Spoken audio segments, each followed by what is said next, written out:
Hi class, welcome to chapter 4 where we're going to be looking at adjusting entries. So for up until chapter 3, we've spent time looking at the first 3 steps of the accounting cycle. So those steps, remember, were recording transactions, posting those transactions to the ledger, and then preparing a trial balance.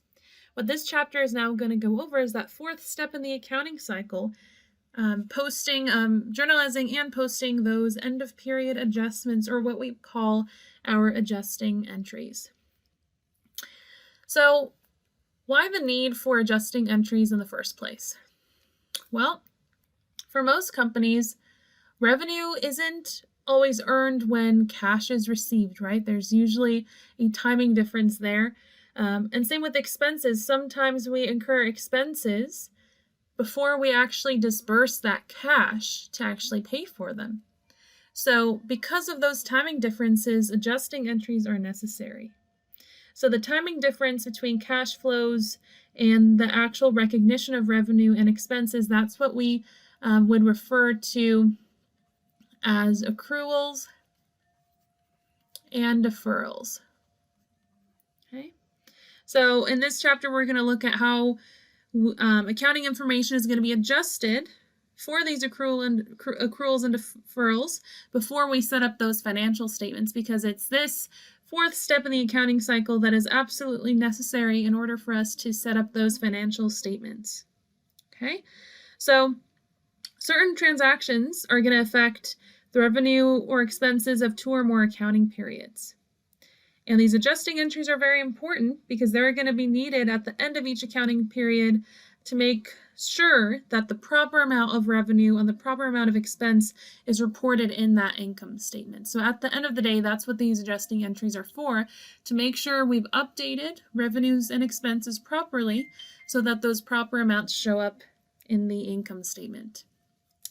So most adjusting entries, they're going to fall into 4 categories.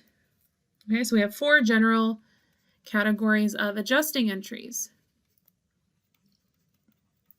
And we'll look at each of these in turn. So 4 general categories. First kind of adjusting entry that we'll look at is the one that involves converting assets to expenses.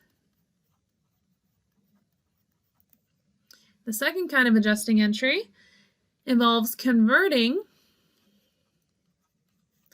liabilities to revenue.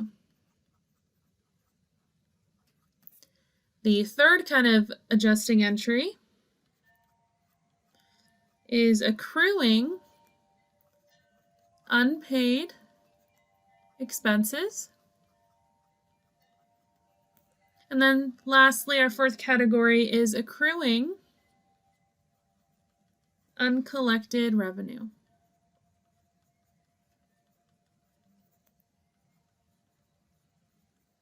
So these are our 4 general categories of adjusting entries that we'll be focusing on in this chapter. So usually adjusting entries are recorded monthly, and specifically at the end of each month. Okay, so on that last day of the month, whether it's February 28th, the 30th, or the 31st of a given month, that's usually when these adjusting entries are recorded. So these entries happen quite often. And this will be contrasted a little bit with closing entries in Chapter 5, which often are only done annually or once a year. All right, so we're going to go through each of these in turn, and we'll look at examples of each here. Okay, so our first category, converting assets to expense.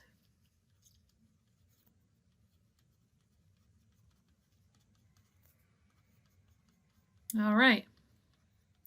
So whenever we have a cash expenditure or a cost that's going to benefit more than one accounting period, that is going to be recorded as an asset initially. And as that asset is used up, over time we will convert that asset to an expense. Okay, so the asset that is created, for example, if I buy insurance ahead of time, if we're talking about prepaid insurance, this insurance that we pay for ahead of time, this represents a deferral of an expense. Okay, that expense is deferred or postponed. But as we use up bits and pieces of that prepaid insurance, a portion of it each month is going to be converted to expense, specifically, in this case, insurance expense. But when you pay for something way in advance, like an insurance policy, rent, any kind of prepaid expense, it's considered an asset to begin with because you haven't used it up. Because if you prepay for something, it's going to benefit multiple accounting periods. So if I pay for a year's worth of rent, that prepayment of rent isn't just going to benefit this month, it's going to benefit multiple accounting periods, specifically 12 months, into the future. So each period, in most cases each month, as that asset is used up, it's being converted partially into an expense, and that's where that adjusting entry is needed. Okay, and let's look at an example of what that might look like. So I'm pulling some of these examples from the PowerPoint, so some of these numbers and examples at least will be familiar to you, so you can look back at those as well. So let's assume that this company always has some shop supplies on hand. Okay, so let's say during the month of December, let's assume during the month of December, $600 of shop supplies were used up. Okay, so another way we can say is as of December 31st, so as of the end of that month, $600 of shop supplies were used up. Okay, that's what they're telling us here. All right, so whenever you use up part of an asset, it needs to be converted to an expense because an expense, remember, is the cost of those things that we use up within a specific accounting period. So $600 of those shop supplies are no longer in the shop supplies. And if we go look in the inventory room, 600 of the shop supplies is no longer there because we used it up. So we have to now take 600 of that out of the shop supplies account and record it as an expense. And specifically in this case, a logical name for it would be supplies expense or shop supplies expense. But we'll go ahead with supplies expense. And we're going to debit supplies expense because remember, expenses are debits. So in the debit column, I'll put 600. And then I will credit my shop supplies asset account for 600 as well. And why do I credit shop supplies? Because I have to show that that asset is decreasing. There's 600 of the shop supplies no longer there. So we have to credit that asset account to show that that amount has decreased and just move it to the supplies expense account with a debit here. All right, let's look at another example.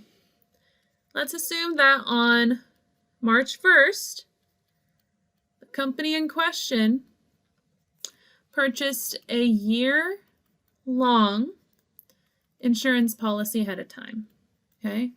And this will say in advance for $18,000, okay? So on March 1st, remember that's not the time for adjustments, but on March 1st, I made a purchase. So because I made a purchase, anytime that transaction like that happens, we have to record it. So let's first look at what would the journal entry look like to record a purchase like this. I'm not going to debit insurance expense. That's not what we want to do. Why would we not debit insurance expense? Well, because we didn't pay for a month's worth of insurance. We paid for a year's worth of insurance. It's not just going to benefit March, but this insurance policy is going to benefit us until the start of next March for 12 months. So whenever you buy something that's going to benefit you not just in this accounting period, but multiple accounting periods to come, we have to record that as an asset.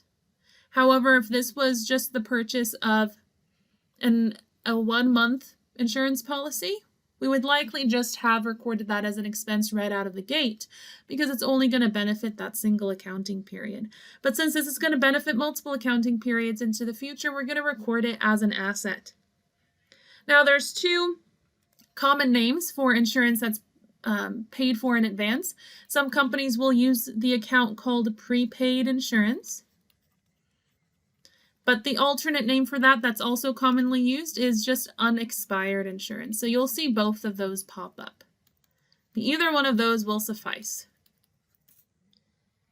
All right, so now, again, this is not an adjusting entry. This is just an entry to record that purchase. So we just purchased, we have to record an asset because we purchased insurance in advance. So I'm going to go ahead and debit my prepaid insurance account. I'm going to debit that for $18,000. And again, prepaid insurance is an asset. And then if I paid for this policy in advance, I can only pay for things in one way, right? If you pay for something, it has to be in cash. So I'm going to credit my cash account for $18,000.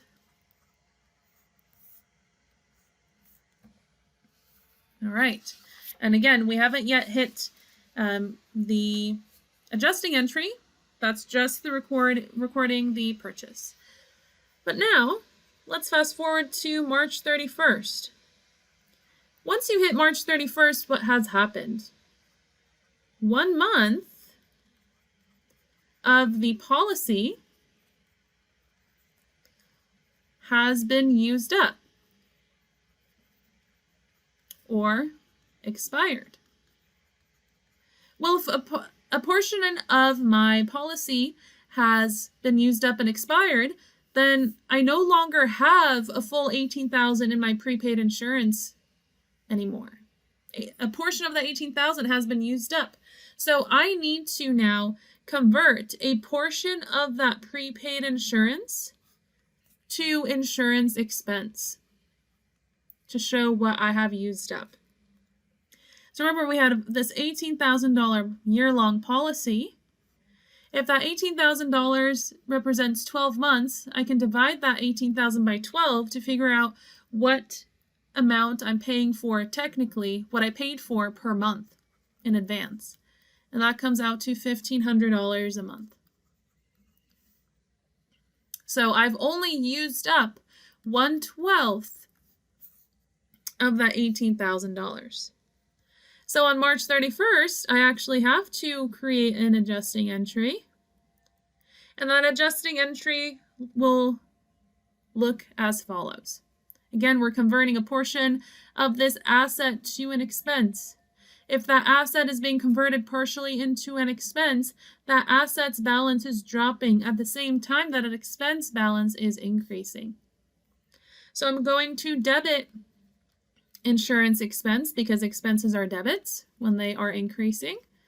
I'm going to debit insurance expense for $1,500, and I'm going to credit, not cash, because I already paid for the policy, I'm going to credit that prepaid insurance account because it's an asset that is now decreasing because I used some of it up. So essentially this adjusting entry is showing us how much of our prepaid insurance asset has now been used up or expired, which necessitates recording that as an expense. Okay? And just so we're clear, whenever you pay for something in advance, the overall general category of those things that you pay for in advance, we refer to as prepaid expenses. Prepaid expenses is not an account on the income statement, but we have specific kinds of prepaid expenses. This is just a category, a general category. So prepaid insurance, just like we saw right now, is a prepaid expense. Prepaid rent, for example. So those are two common ones, two common prepaid expenses that you'll see pop up. Okay, you can even have prepaid advertising. So any kind of prepaid expense. Now there is one major kind of adjusting entry, because this is the one category that will take us a bit longer to get through. There is one kind of conversion of an asset to an expense that we have a whole chapter dedicated to it, but we kind of touch on it at least and introduce to it in this chapter, and that is the concept of depreciation. Really, what a depreciation is, it's the systematic allocation of an asset's cost to expense over its useful life.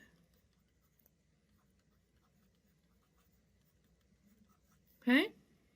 So just like the prepaid insurance is broken or converted into an expense over that 12-month period, depreciation refers to those assets like buildings, vehicles, anything that's depreciable. And we convert that cost, whatever we paid for that asset, we convert it to depreciation expense over that asset's useful life. Okay, so depreciation is one of those kinds of adjusting entries under this category that also involves conversion of an asset to an expense bit by bit over time. Okay, so the cost of that depreciable asset is what is converted to expense over the asset's useful life. So the first kind of depreciation method that we will use is the straight line method. I believe it's chapter 9. I could be wrong. I could be mentioning the wrong number, but there's a whole chapter that we'll be looking at dedicated to depreciation and various depreciation methods. But the most simple one and the one we'll look at in this chapter is straight line depreciation. And this just breaks up an asset's cost equally over its useful life into equal pieces. So to calculate the straight line depreciation on an asset, it's simply going to be the cost of the asset divided by its estimated useful life. So the useful life is just how long you estimate, what either in months or years, how long you expect that asset to either last or be beneficial or useful to the company. So with a building, it's common for that useful life to be something like 20 years, 30 years, a vehicle, often 5 years. You can't obviously get that down to the day. It's obviously an estimate, but we do our best to do as accurate of an estimate as possible. So that's what the useful life is. So let's look at an example here. So let's assume we purchased a building for $36,000, and it has with an estimated useful life of 20 years. And in months, that's 240 months. We purchased this on December 1st. Okay, so according to the cost principle, remember the building account itself, when you look under assets, it's never gonna budge with regards to the $36,000. That's still always good. As long as you own that building, the building account will still sit at $36,000 as long as you own that. Okay, but we're going to be converting, we'll be learning about a different account here that helps us keep track of how much of that building is being used up every month. So if we expect this building to last us about 240 months, we can estimate how much of that $36,000, how much of that economic usefulness of this building is going to be used up every month for the next 240 months. So remember, the straight line depreciation method says we take the cost of the asset, so that's $36,000 in this case, and divide it by its estimated useful life. Its estimated useful life is 240 months. So that means we are going to be using up or depreciating away this building at a rate of about $150 per month. Okay, so this is the depreciation expense per month on the building. Okay, so once December 31st rolls around, how long have we owned this building? Remember, we bought it on December 1st.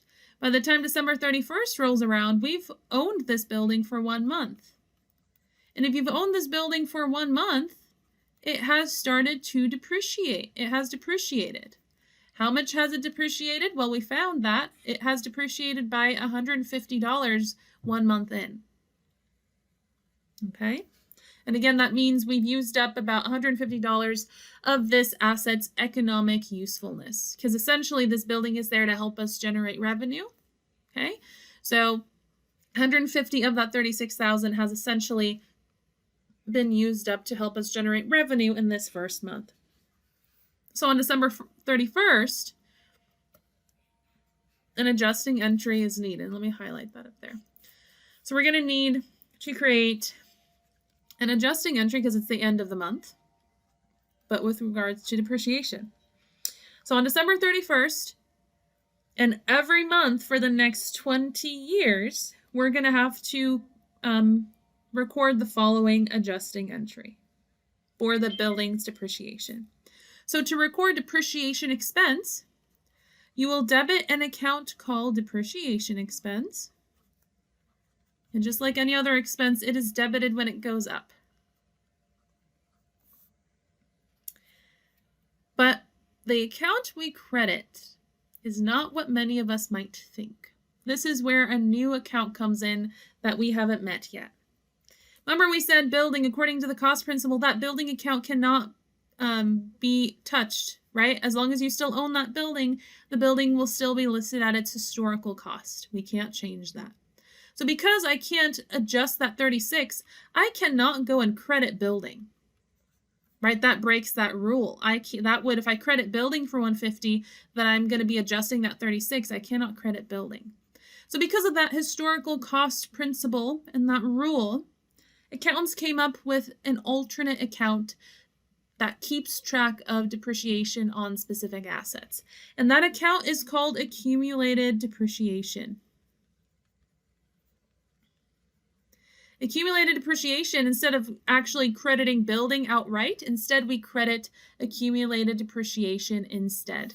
And that account will keep track of the building's total depreciation for the life of that asset, or as long as we have that asset on the books. Accumulated depreciation is a interesting account because accumulated depreciation, it's an asset account. But it does not act like an asset. Its specific characterization, it's actually a contra asset account, meaning that whatever rules, whatever debit and credit rules apply to assets, accumulated depreciation, the rules are the opposite. So accumulated depreciation goes up with a credit and goes down with a debit entry. So remember, we said accumulated depreciation, it keeps track of an asset's depreciation in total. Where depreciation expense, that just tells me how much depreciation expense I have incurred for this period alone. Only this period. Where accumulated depreciation, that account's going to be there for the next 20 years. And that's going to be keeping track of overall, since we've had this asset, how much depreciation is there on the books. So accumulated depreciation is a contra asset account. It still goes on the balance sheet under assets. Okay, it doesn't act like an asset. It acts the opposite of what an asset does, only because it's keeping track of how much of that building we've used up. Okay? So it's actually involved also in our book value calculation. Okay, so book value is essentially tells us how much of an asset has not been depreciated away, how much is left of its economic usefulness, how much is left of its original cost. Okay, so book value, it's going to be the cost of the asset, the historical cost of the asset minus the accumulated depreciation on that asset to date. So if accumulated depreciation is what keeps track of how much depreciation there has been on that asset to date, book value is how much of that asset's cost is left over, how much of it has not yet been depreciated away. Okay, so after this 1 month, let's look at what the balance sheet would look like, the asset section on the balance sheet. So after 1 month, this is what it would look like when we go to building. So when you look at building on the asset side of the balance sheet, building is still, remember, listed at 36. That won't change. But it has a buddy account now, accumulated depreciation, specific to the building. That building account and that accumulated depreciation account for the building, these are, you can think of, I like calling them buddy accounts because they go together. Okay, these are buddy accounts. If you list building, right below it, you have to list its accumulated depreciation. So when we bought that building, we had $36,000 of economic usefulness in that asset. But now a month in, we've used up $150 worth of that economic usefulness. So when you have a depreciable asset right below it, you'll show that you're subtracting out. You'll show that often with less. You'll put less accumulated depreciation. And guess what? We said accumulated depreciation is a contra asset account. So we're not going to put 150 there. We will put minus 150 there to show how much of that asset has since been used up. And then when we subtract those two, we get $35,850. And that is what the book value of the building now is. How much economic usefulness of that building is left over. Okay, so accumulated depreciation is one of those weird accounts where, yes, it's an asset, but as we can see, it's keeping track of how much of that asset has been used up. So it's listed as a minus, and it goes up with a credit and down with a debit instead. Okay, because really accumulated depreciation is really decreasing that building's overall book value. And how do you decrease an asset? You decrease an asset with a credit. So that's why we record increases to accumulated depreciation with a credit entry. But it's important here. Book value is simply how much economic usefulness is left on that building. This is very important. Book value does not equal current market value. Okay, that's just a very important point to make. That a lot of students get confused on that. Book value does not equal current market value.